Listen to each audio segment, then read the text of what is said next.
Okay. Alright guys, I got those out. You gotta use the impact wrench to get those yokes out of the transmission out. It's three of them.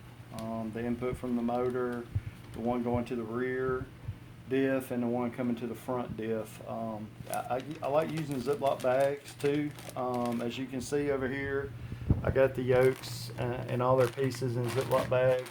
I mean, Ziploc bags are cheap and they work great for keeping stuff separated. Now I'm fixing to pull this clutch apart. You can go through and mark bolts if you want. I've been doing it so long, it really don't matter to me. But you know, some people may want to mark them or whatever. But anyway, let's get going.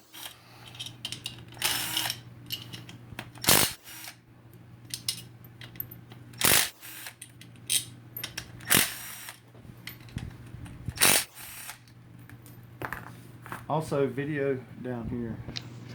You'll notice that there's a triangle here. There's a triangle everywhere. There's one right here. Everywhere a washer goes, see the little copper washer on the bolt?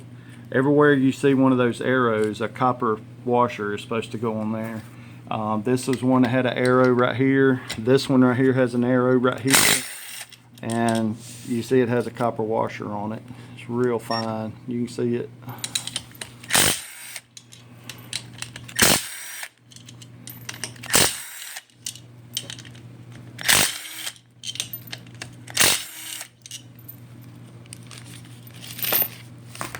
When you're dealing with cases, you see these little marks right here. That's for tapping on. And when I say tap, I mean tap. I'll try to use the butt end of a hammer. If it won't pop loose, and I'll tap just a little bit.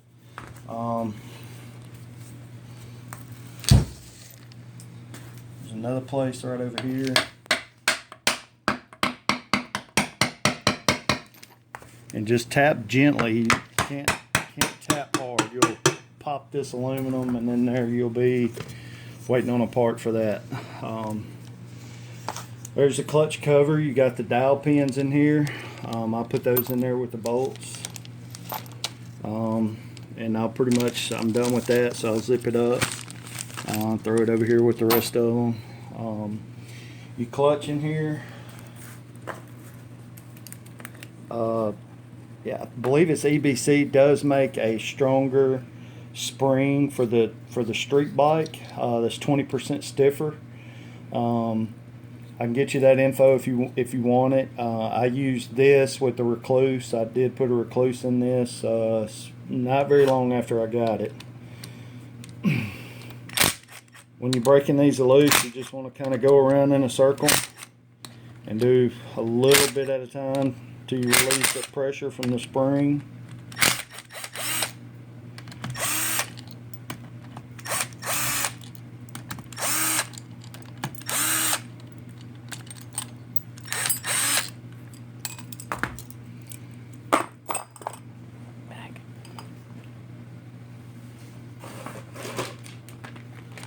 I'll grab another Ziploc bag,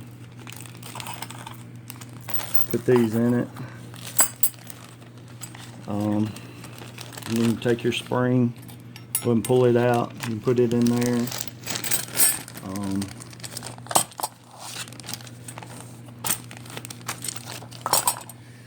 Then you got the clutch pack, and you'll see I got the recluse pressure plate adapter on here.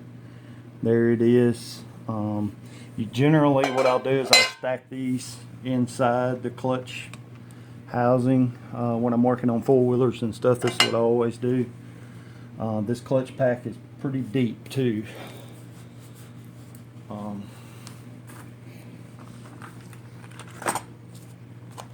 It's handy to have a set of picks, so you can just kind of reach up in here and kind of pull these discs out.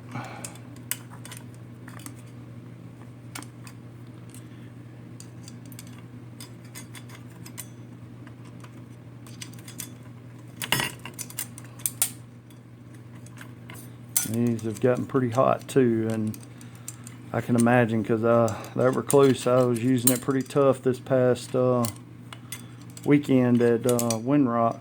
We went down a pretty bad trail. Had a lot of rocks and stuff in it.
And that is all of them. You'll have to remove this. This goes over.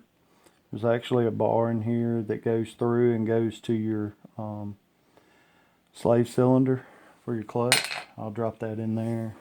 I'll see if I can rock it out. There's a ball come out of there.